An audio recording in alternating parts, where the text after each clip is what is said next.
Home guard को pension, PF और स्वास्थ्य बीमा जैसी सुविधाएं दी जाए ताकि वे और उनके परिवार सुरक्षित रह सके। 3 वर्षों में सिर्फ एक बार मिलता है बढ़ती भत्ता। महंगाई के हिसाब से नहीं बढ़ रहा है मानदेय। क्या है जानकारी, क्या है अपडेट, पूरी डिटेल से आपको विस्तार से बताएंगे। लेकिन उससे पहले आपसे एक छोटी सी रिक्वेस्ट करते हैं कि वीडियो पसंद आएंगे तो वीडियो को लाइक कीजिएगा, वीडियो को शेयर कीजिएगा, चैनल पर नए हैं तो चैनल को भी सब्सक्राइब कीजिएगा। तो चलिए वीडियो करते हैं स्टार्ट, बस आप लोग चैनल पर बने रहें। जैसा कि आप लोग देख पा रहे होंगे, हिंदुस्तान पेपर का ये कटिंग है। यहाँ पर डेट भी दी गई है, बरेली, जो कि 16 मार्च 2025 का ये न्यूज़पेपर है। चाहे तो खुद से भी देख सकते हैं बरेली एडिशन में। यहाँ पर लिखा गया, पुलिस बल के साथ कंधे से कंधे मिलाकर खड़े रहने वाले होमगार्ड जवान को स्थिति बेहतर नहीं है। चाहे सर्दी हो, गर्मी हो, बारिश हो, धूप हो, ये जवान हर मौसम में अपनी जिम्मेदारी निभाते हैं। वे यातायात व्यवस्था से लेकर सुरक्षा के हर मोर्चे पर मुस्तैद रहते हैं, लेकिन उनके साथ ना तो उचित मानदेय मिलता है और ना ही समान सेवा शर्तों की अनिश्चितता, स्वास्थ्य सेवाएं की कमी और सरकारी आवास न मिलने के कारण उनकी मुश्किल बढ़ती जा रही है। इसके अलावा यात्रा भत्ता, थाने में रुकने की व्यवस्था और आराम करने की सुविधा तक भी नहीं दी जाती है। तो यहाँ पर देखिएगा कि होमगार्ड स्वास्थ्य सुविधाओं को लाभ और मानदेय में चाहते हैं बढ़ोतरी। पूरी जानकारी यहाँ पर देखिएगा क्योंकि वीडियो काफ़ी छोटा होने वाला है। चौराहे पर खाकी वर्दी और लाल टोपी पहने खड़े होमगार्ड के पुलिसकर्मियों के साथ मिलकर सुरक्षा की जिम्मेदारी भी निभाते हैं। ट्रैफिक नियंत्रण, विरोध प्रदर्शन प्रबंधन हो या आपातकालीन स्थिति तथा त्वरित प्रतिक्रिया हो, ये हमेशा जनता के साथ खड़े रहते हैं। संघर्ष में बलिदान के बावजूद उनकी समस्याएं कभी भी सुलझाई नहीं जाती। इन होमगार्डों को सेवा शर्तें, अनिश्चितता, स्वास्थ्य सेवाएं अभाव और सरकारी आवास की कमी जैसी समस्या है। होमगार्ड बताते हैं कि हम रोबोट नहीं हैं, हम भी थकते हैं, लेकिन ड्यूटी के दौरान हम आराम नहीं कर सकते हैं। होमगार्ड का काम बेहद महत्वपूर्ण है, चुनौतीपूर्ण होता है, लेकिन उनको कई बार उचित समान सुविधा नहीं मिल पाती है। यातायात व्यवस्था, सुरक्षा और अन्य इकाई कर्तव्यों को निभाते हैं, उन पर बहुत अधिक दबाव रहता है। फिर भी अपनी जिम्मेदारी को निभाते हुए अक्सर अनदेखी और अनादर का सामना करते हैं। होमगार्ड ने बताया कि रोबोट नहीं है, वे भी इंसान है जिसे सम्मान और अधिकार मिलना चाहिए। इस प्रकार की परिस्थिति में कर्मचारियों का मानसिक और शारीरिक स्वास्थ्य प्रभावित हो सकता है। वेतन, छुट्टी और रहने की जगह जैसी बुनियादी समस्याओं को सही तरीके से सुलझाना जरूरी है। प्रशासन और समाज को होमगार्ड्स की मेहनत और प्रतिबद्धता की सही मूल्यांकन करना चाहिए। उनके साथ अच्छे व्यवहार और सही सुविधा का प्रबंधन करना न सिर्फ उनकी कार्यक्षमता को बढ़ाएगा, बल्कि समाज में शांति और व्यवस्था बनाए रखने के लिए उनकी भूमिका को भी मजबूत करेगा। हाल ही में होमगार्ड की भूमिका और मजबूत बनाने के लिए कई कदम उठाए गए। इनमें से होमगार्ड का प्रशिक्षण कार्यक्रम में सुधार, उनके उपकरणों, संसाधनों में वृद्धि और उनके कल्याण के लिए विभिन्न योजनाओं का क्रियान्वयन शामिल है। वे कहते हैं कि हम सुरक्षा और सामाजिक सुरक्षा की महत्वपूर्ण भूमिका को निभाते हैं, लेकिन पुलिसकर्मियों की तुलना में हमारा वेतन बहुत कम है, हमारा वेतन भुगतान देर में दिया जाता है। इन समस्याओं के बीच हम जिम्मेदारी निभा रहे हैं, हमारी समस्याओं का समाधान होना चाहिए। होमगार्ड का बड़ा दर्द यह है कि ड्यूटी के दौरान अगर उन पर कोई आरोप लगा भी दिया जाए या फिर गाँव में मोहल्ले में कोई विवाद हो जाए, शिकायत करते हैं तो उनकी ड्यूटी से हटा दिया जाता है। होमगार्ड के बताया कि शिकायत होते तो कम से कम जाँच कर लेनी जाए और उनकी गलती मिले तो उनसे ड्यूटी से हटाया जाए। इस बात को फ़ायदा उठाकर लोग उनकी शिकायत कर परेशानी में डाल देते हैं। ऐसे मामले में कठोर कार्रवाई करनी चाहिए ताकि हम लोगों को हिम्मत मिले और ड्यूटी करने में परेशानी ना हो। महंगाई के हिसाब से नहीं बढ़ रहा है वेतन। बरेली होमगार्ड अपनी पीड़ा व्यक्त करते हुए बताया कि महंगाई तेज़ी से बढ़ रही है, लेकिन हमारे वेतन में ज़्यादा बढ़ोतरी नहीं की गई है। ऐसे परिवार को चलाना मुश्किल होता है।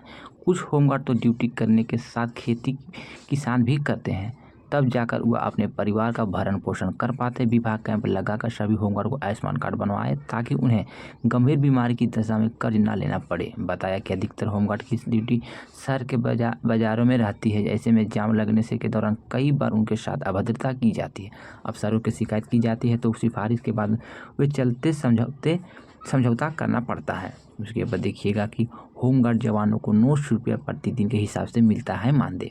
होमगार्ड एक स्वैच्छिक संगठन है। होमगार्ड का एक स्वैच्छिक संगठन जिसे भारत में पहली बार दिसंबर 1946 में नागरिक अशांति और सांप्रदायिक दंगों को नियंत्रित करने के लिए पुलिस सहायता के लिए स्थापित किया गया था। होमगार्ड ने बताया कि उनसे भरपूर मेहनत ली जाती है, लेकिन ना तो उन्हें आज की महंगाई के दौर में ज़्यादा वेतन मिलता है और ना ही समान। दोहरा रवैया अपनाया जाता है। पुलिस के साथ कंधे से कंधे मिलाकर काम करने वाले होमगार्ड जवानों को शिकायत है कि उनके साथ दोहरा रवैया अपनाया जा रहा है। पुलिस लाइन स्थित यातायात कार्यालय में जुटे होमगार्ड के हिंदुस्तान से खुलकर अपनी पीड़ा व्यक्त करते हुए कहा कि हम पुलिस का ही करते हैं, लेकिन हमारे साथ चपरासियों की तरह व्यवहार होता है। उसके बाद यहाँ पर देखिएगा कि होमगार्ड को राष्ट्रीय पर्व पर सम्मान क्यों नहीं मिलता। होमगार्ड ने कहा कि पुलिस विभाग के उत्कृष्ट कार्य करने के लिए पुलिसकर्मियों को गणतंत्र दिवस पर, स्वतंत्रता दिवस पर सम्मानित किया जाता है। होमगार्ड ड्यूटी के साथ किसी भी कार्य करने के लिए पीछे नहीं रहते, लेकिन उनका कभी भी सम्मान नहीं किया जाता है। इससे वो अपने आप को काफ़ी अपेक्षित महसूस करते हैं। सराहनीय कार्य के लिए प्रमाण पत्र तो मिलना ही चाहिए। अगर मिले अवकाश मानदेय में भी कटौती ना की जाए। अवकाश ना मिलने और होमगार्ड के जवान पर परिवार का कम समय दे पाते हैं। उनका कहना है कि अवकाश लेने पर उनका मानदेय कट जाता है, उन्हें हमेशा रंज रहता है। ऐसे में ज़रूरी काम भी नहीं कर पाते हैं। परिवार वालों की शिकायत रहती है कि होमगार्ड जवान पेंशन सुविधा चाहते हैं, परिवार पर आश्रित ना हो। अधिकारी हमारी समस्या सुनने और समाधान करें। होमगार्ड ने कहा कि अधिकारियों ने बैठक में हम होमगार्ड की समस्या को सुनना चाहिए, उनके विचार विमर्श करने की ज़रूरत है को पूरा करें, ताकि सरकारी कर्मचारियों की भांति पीएफ पेंशन का लाभ नहीं दिया जाता है, उन्हें चिकित्सक सुविधा भी नहीं दी जाती है और वे सब लोग चाहकर भी अधिकारियों को कुछ नहीं कर सकते हैं। जवानों के लिए लगाए बेहतर योजना।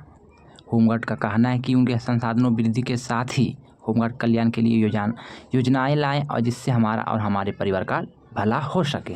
यहाँ पर आप लोग देखिएगा थोड़ा सा हाईलाइटेड किया गया है कि प्रोत्साहन से बढ़ेगी कार्यक्षमता, यात्रा भत्ता भी दिया जाए। यानी कि होमगार्ड ने बताया कि प्रतिदिन 900 रुपये के हिसाब से मानदेय नाकाफ़ी है। हमारा मानदेय बढ़ना बहुत ज़रूरी है। उन्हें यात्रा भत्ता भी मिलना चाहिए। अभी तैनाती स्थल तक जाने के लिए खुद का खर्च करना पड़ता है, इससे आर्थिक बोझ पड़ता है। कहा कि होमगार्ड को प्रोत्साहन मिले तो वो दुगने जोश में के साथ काम करेंगे। तो यहाँ पर देखिएगा एक सब जानकारी दी गई थी जो आपको पेपर कटिंग में लिखा था, वो जानकारी मैं आपको पढ़ के सुना दिए हैं। जिले में नहीं है कोई कार्यालय। होमगार्ड के बैठने ड्यूटी लगने के लिए कोई भी कार्यालय नहीं है। ट्रैफिक पुलिस लाइन में सीओ ट्रैफिक कार्यालय से बाहर कुर्सी और मेज लगाकर सभी ड्यूटी लगाई जाती है। इतना ही नहीं, वहीं पास में बने आवास के पास गली में खड़ा करके सभी को उपस्थित व गिनती का कार्य किया जाता है। यहाँ पर देखिएगा कुछ होमगार्ड जवानों द्वारा जो बातें कही गई है, यहाँ पे लिखिएगा कि हमारी भी सुनिए। पुलिस विभाग में उत्कृष्ट कार्य करने के लिए पुलिसकर्मियों को सम्मानित किया जाता है। होमगार्ड ड्यूटी के साथ किसी भी कार्य को पीछा करने में हमेशा आगे रहते हैं, लेकिन उनका कभी भी कोई सम्मान नहीं किया जाता है। अरशद अहमद एक और होमगार्ड यहाँ पे बोले हैं कि होमगार्ड को 3 साल में सिर्फ एक बार ही वर्दी भत्ता मिलती है। वर्दी में कोई कमी हो जाए तो अधिकारी जवाब तलब भी करते हैं। 3 सालों तक जूते और बेल्ट सही से नहीं रहते हैं। विभाग को इसके तरफ ध्यान देना चाहिए। अवधराज उसके बाद देखिएगा कि एक और होमगार्ड जवान ने यहाँ पे बातें बताई कि पुलिस पीएससी और जेल कर्मियों को आवास की सुविधा मिलती है, लेकिन होमगार्ड के लिए आवास नहीं है। कम पैसे में ही किराए पर मकान लेकर परिवार के साथ गुजर बसर करनी पड़ती है। संजय कुमार उसके साथियों यहाँ पे पूरी जानकारी होमगार्ड से रिलेटेड थी, तो मैंने पूरी जानकारी आपको इस वीडियो के माध्यम से बता दी है। फिर भी जानकारी अगर आपको थोड़ा सा अच्छे लगे हैं या वीडियो थोड़ा सा आपको अच्छे लगे हैं तो वीडियो को लाइक कीजिएगा, वीडियो को शेयर कीजिएगा। चैनल पर नए हैं तो चैनल को सब्सक्राइब कीजिएगा, साथ में बेल वाला आइकन को भी प्रेस, जिससे कि भविष्य में कोई भी अपडेट आए होमगार्ड से रिलेटेड जिसकी जानकारी सबसे पहले आपको नोटिफिकेशन के माध्यम से मिल पाएंगे। अगर मैंने वीडियो में कुछ जानकारी गलत दी है या बोलने में हमसे थोड़ा सा कुछ मिस्टेक हुए हैं तो आप अपना छोटा भाई समझ के क्षमा कीजिएगा। मिलते हैं एक और नए अपडेट के साथ, जब तक के लिए goodbye, thank you for watching.